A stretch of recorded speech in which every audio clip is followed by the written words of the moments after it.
10वीं कक्षा हिंदी। वर्ष ही जलत। कवि का नाम है गोस्वामी तुलसीदास। परिचय। जन्म 1511 उत्तर प्रदेश के बांदा में और मृत्यु उत्तर प्रदेश में ही वाराणसी नामक जगह में 1623 में उनकी मृत्यु हुई। गोस्वामी तुलसीदास ने अवधी भाषा में अनेक कालजयी ग्रंथ लिखे हैं। कालजयी ग्रंथ यानी काल बीतने के बाद भी अभी भी जनता को प्रिय, पॉपुलर, ऐसा अनेक ग्रंथ उन्होंने अवधी भाषा में लिखे हैं। अवधी वो भाषा है जो उत्तर प्रदेश के कुछ इलाके में, जैसे अयोध्या जैसे इलाके में यूज़ किया करते थे। आप प्रसिद्ध संत, कवि, विद्वान और चिंतक थे। प्रसिद्ध यानी फेमस संत थे और कवि और विद्वान, बहुत ही बड़ा स्कॉलर और चिंतक थे, मीन्स थिंकर। गोस्वामी जी संस्कृत के विद्वान थे, संस्कृत स्कॉलर थे वो। आपने जन भाषा अवधी में रचनाएं लिखी।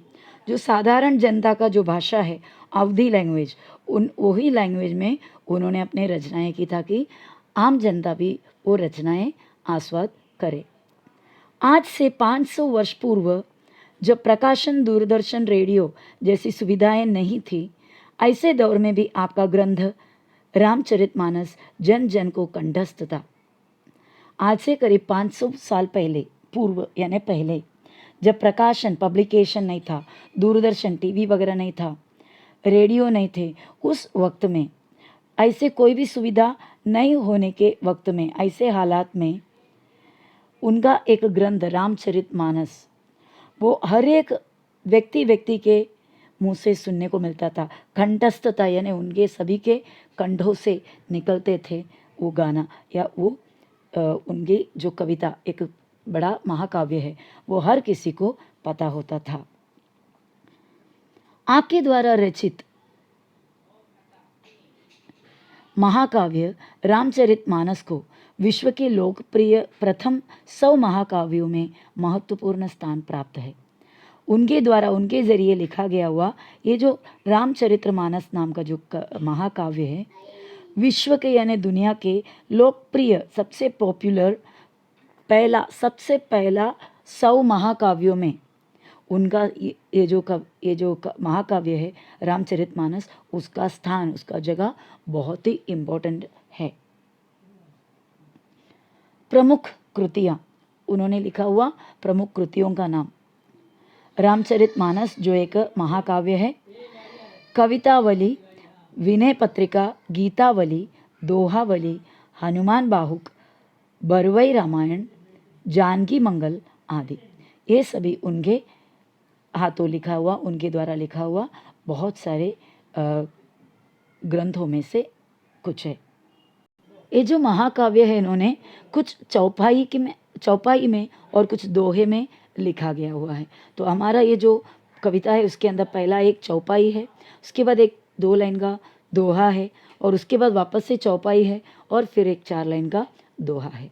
तो चौपाई, दोहा वगैरह अलग अलग तरीके का कविताओं का रूप है, अलग अलग तरीके से कविता लिखने का।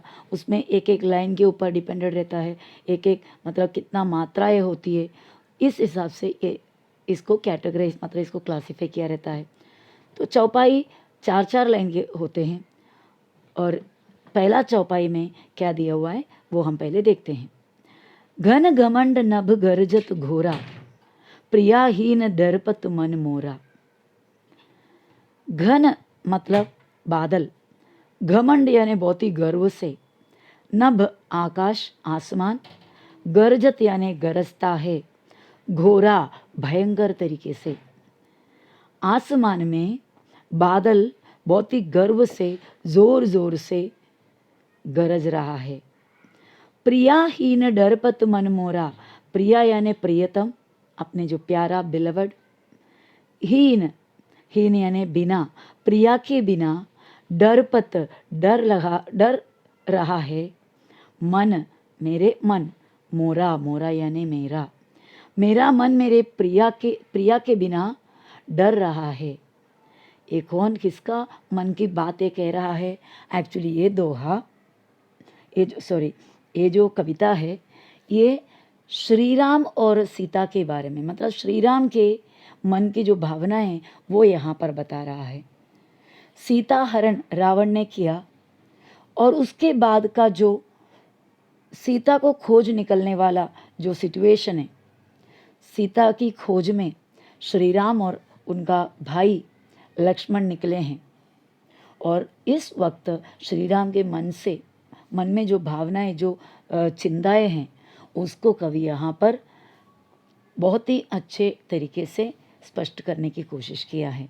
तो श्री राम कह रहा है, या श्री राम का मन कह रहा है कि चारों तरफ घना बादल छा गई है और बहुत ही ज़ोर से भयंकर तरीके से गरज रहा है और मेरा मन बहुत ही दुखी है या फिर बहुत ही डर रहे हैं, क्योंकि मेरी प्रियतम दिखाई नहीं दे रही। मतलब सीता को देख नहीं पा रहा, सीता कहाँ है पता नहीं, इसलिए श्री राम का मन घबरा रहा है।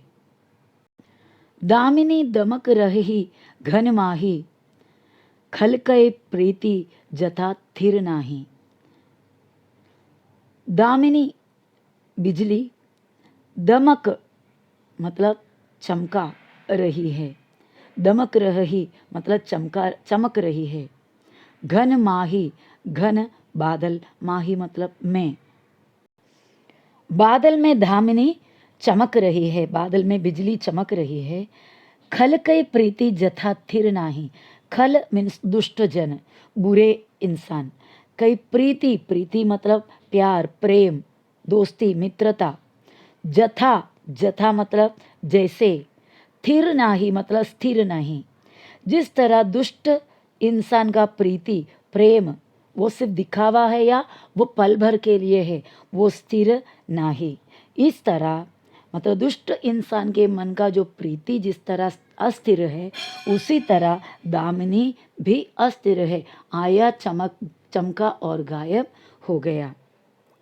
वर्ष ही जलद भूमि नियर आए, जथा नव ही बुध विद्या पाए। वर्ष ही मीन्स वर्षा, बारिश। जलद, जल देने वाला मतलब मेघ। भूमि धरती, नियर आए मतलब पास आकर, धरती के पास आकर जलद मेघ बारिश बरस रहा है। भूमि के पास आकर यानी नम्र होकर मेघ बरस रहा है। जथा जैसे, नवही मतलब झुक जाते हैं, नम्र हो जाते हैं। बुध यानी स्कॉलर लोग, विद्वान। विद्या पाए, विद्या यानी नॉलेज, ज्ञान पाकर स्कॉलर लोग यानी विद्वान झुक जाते हैं, नम्र हो जाता है। जिन्हें ज्ञान मिलता है वो घमंड कभी नहीं होता, वो घमंडी नहीं बनता, वो नम्र बनता है। बूंद अगाध सहही गिरी कैसे, गिरी पर्वत, बूंद के जो अगाध है, आघात यानी प्रहार, मार, सहही सहते हैं, गिरी पर्वत कैसे, किस तरह बूंद बार बार, बारिश के बूंद अपने ऊपर जोर जोर से गिरता है तो उसका जो मार है, उस मार को पर्वत किस तरह सहते हैं। खल के वचन संत सहे जैसे, खल यानी दुष्ट व्यक्ति के वचन यानी वचन, बोली, दुष्ट व्यक्ति के मुंह से निकले हुए बातें, संत सह जैसे, संत लोग, सज्जन, अच्छे व्यक्ति, संत किस तरह उसे सहता है। कवि कह रहा है जिस तरह संत दुष्ट लोगों के मुंह से निकले हुए बुरी बातें जिस तरह सहते हैं, उसी तरह पर्वत अपने सर, अपने ऊपर लगातार बारिश के बूंदों का प्रहार सह लेते हैं, झेल लेते हैं। क्षुद्र नदी भरी चली तोराई, जस थोरे हूँ धन खल इतराई। क्षुद्र यानी बहुत ही छोटा, नदी, छोटे छोटे नदी, एकदम छोटी नदी, भरी चली तोराई, तोराई मतलब तोड़कर, क्या तोड़कर चली, अपने किनारों को। छोटे नदी में बारिश जब बरसते हैं तो थोड़ी सी ही पानी में वो नदी भर जाती है और अपने किनारों को तोड़कर वो बहती चली जाती है। जस मतलब जैसे वैसे ही उसी तरह मतलब इस तरह की थोड़े हु धन खल इतराई, वो नदी किस तरह बहकर सभी को दिखा दिखा कर बहती है। जिस तरह थोड़े हु यानी थोड़ी सी ही धन, थोड़े ही धन में धन को पाकर, धन यानी दौलत, थोड़े से दौलत को पाने से खल, खल मतलब दुष्ट व्यक्ति, इतराई इतराते हैं मतलब घमंड करते हैं। तो कवि कह रहा है छोटी सी नदी थोड़े से पानी में भर जाती है और अपने किनारों को तोड़कर बहती चली जाती है। इसी तरह खल व्यक्ति, दुष्ट जन थोड़े से पैसा धन पाने पर बहुत ही ज़्यादा घमंड करते हैं, इतराते हैं। भूमि परत भा ढाबर पानी, जनु जीव ही माया लपटानी। भूमि परत, भूमि मतलब धरती, परत भा मतलब पड़ता है, धरती पर पड़ने पर, परत भा मतलब पड़ने पर, धरती पे गिरने पर, ढाबर पानी मतलब बारिश का जो पानी है बहुत ही साफ सुथरा पानी, वो जैसे ही धरती के मट्टी में, धरती पे जैसे ही गिर जाते हैं, गंदे जगह में अगर गिर गए तो ढाबर पानी, ढाबर यानी मलिन, गंदा हो जाता है वो पानी। जनु जैसे जीव ही माया लपटानी, जिस तरह जीव, जीव यानी जीव जंतु, क्षुद्र जीवी, ये इस धरती के इंसान माया लपटानी, माया मतलब मोह माया, इस दुनियादारी के मोह माया से लिपट जाते हैं, उसको लपटा देते हैं या फिर उसके अंदर पड़ जाते हैं। धरती के इस संसार के मोह माया पर जैसे पड़ जाते हैं तो वो क्या हो जाता है, एकदम मलिन हो जाता है। इसी तरह भूमि पर ये जो बारिश का पानी गिरने पर वो पानी भी मलिन हो जाता है। समेटी समेटी जल भर ही तलावा, जिमी सदगुण सज्जन पही आवा। समेटी समेटी, समेट समेट कर, जल पानी, भर ही भरता है, तलावा तालाब में, तालाब में जो बारिश का जो पानी है समेट समेट कर, थोड़े थोड़े जमा कर कर कर तालाब भरता है। जिमी यानी जैसे, सद्गुण सज्जन पही आवा, सद्गुण यानी अच्छे गुण, सज्जन यानी अच्छे इंसान, पही आवा पास आते हैं। अच्छे गुण सिर्फ सज्जन के पास ही आता है, सज्जन के पास ही होता है। सज्जन के अंदर सद्गुण भरे रहता है। जिस तरह तालाब में जल समेट समेट कर भरते हैं, इसी तरह वो भरते हैं किस तरह, जिस तरह सद्गुण अच्छे गुण सज्जन के पास ही आता है। सरिता जल जल निधि महु जाई, होई अचल जिमि जीव हरि पाई। सरिता मतलब नदी, नदी का जो जल है, सरिता जल, नदी का जल। जल निधि मतलब समुद्र, जहाँ पर जल भरे हुए है, जल का निधि है। जल निधि महु, महु मतलब मैं, जल निधि में जाई, जाई मतलब जाता है। सरिता का जल, नदी का जो जल है, बहकर आखिर में समुद्र के अंदर, समुद्र में जाता है।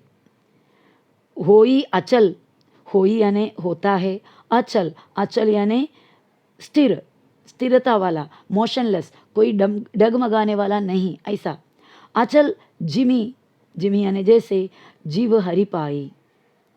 सरिता का जल जब जल निधि में, समुद्र में जाकर मिल जाते हैं, वो क्या हो जाता, शांत हो जाता है, उसका बहना बंद हो जाता है। इसी तरह होई अचल, शांत हो जाता है, स्थिर हो जाता है। जिमी जीव हरि पाई, जब जीव जंतु, लिविंग थिंग्स जब हरि को पाते हैं, हरि यानी ईश्वर चरणों में पहुंच जाते हैं, तो ये भागदौड़, दुनियादारी का भागदौड़ लोगों के अंदर से भी चला जाता है और हम स्थिर हो जाता है, अचल हो जाता है। जिस तरह समुद्र में जाकर सरिता का पानी अचल हो जाता है। वो जो पहला चौपाई है वहाँ पर खत्म हो जाता है। अभी दोहा। हरित भूमि तृण संकुल, समुझि पर ही नहीं पंथ, जिमि पाखंड विवाद ते, लुप्त हो ही सदग्रंथ। हरित यानी हरी, हरा भरा, भूमि हरियाली भरी हुई धरती, हरित भूमि यानी हरी हरे रंग का भूमि। कभी भूमि हरे रंग से होते हैं जब बारिश के बाद, जब धरती में भर के घास झाड़ सब हरे हो जाते हैं, एकदम नया नया घास खिल जाते हैं तब। हरित भूमि तृण, तृण यानी तृण मतलब घास, संकुल यानी परिपूर्ण, सब जगह में, सर्वत्र। हरित भूमि तृण से भर जाता है सभी जगह। धरती हरे भरे घास से भर जाती है। समुझी पर ही नहीं पंथ, समझ में ही नहीं आता, समुझी यानी समुझी समझ में, पर ही नहीं पंथ, पंथ मतलब रास्ता, समझ में नहीं आता कौन सा रास्ता है। मतलब जब घास भरे हुए जगह के बीच में से अगर कोई रास्ता है, आप लोगों ने देखा होगा पैर से चलते चलते बनाया हुआ जो पाउल वाटा बोलते हैं, जो छोटे छोटे रास्ते होते हैं, पैर से चल चल के ज़मीन से घास निकल गया और वहाँ पर रास्ता बन जाता है। तो वैसा रास्ता समझो कोई खुले जगह में है और बारिश के मौसम के बाद वहाँ पर पूरे हरे हरे घास भर गए तो वो रास्ता वो घास में छिप जाते हैं, वो रास्ता हमें दिखाई नहीं देता। जिमी जैसे पाखंड विवाद ते, लुप्त हो ही सदग्रंथ। जिस तरह पाखंडी लोग, पाखंडी मतलब जो डोंगी लोग होते हैं, उनके डोंग इतने बढ़ जाते हैं, विवाद यानी विचार, पाखंडी लोगों का पाखंड विचार से लुप्त हो ही सदग्रंथ। सदग्रंथ यानी अच्छे ग्रंथ, अच्छे पुस्तक जिसमें अच्छी बातें लिखी हुई होती है। मतलब जो लोगों के मन के अंदर जो अच्छी बातें हैं वो पाखंडी लोगों के बातों से, विचारों से वो लुप्त हो जाते हैं यानी नष्ट हो जाते हैं। कवि कहता है कि पृथ्वी घास से परिपूर्ण होकर हरी भरी हो गई है, जिससे रास्तों का पता नहीं चलता है। वह दृश्य ऐसा लगता है जैसे पाखंडी के पाखंड भरे मत से या विचार से सदग्रंथ लुप्त हो जाते हैं, अच्छे ग्रंथ नष्ट हो जाते हैं। बच्चों पहला एक चौपाई हो गया और ये दोहा, और वापस से एक और चौपाई है और एक दोहा भी है। तो हम यहाँ पर इस वीडियो को ख़त्म करके नेक्स्ट वीडियो में हम आगे का चौपाई और दोहा क्या है उसका भावार्थ देखेंगे। और ये जो कविता है इसके पूरे तरीके, बहुत ही अच्छे तरीके से भावार्थ या पूरा मतलब आपको आपके हिंदी के टेक्स्ट बुक के लास्ट पेज 104 पेज नंबर 104 में आपको मिलेगा देखने के लिए। आप ज़रूर उसको पढ़िएगा।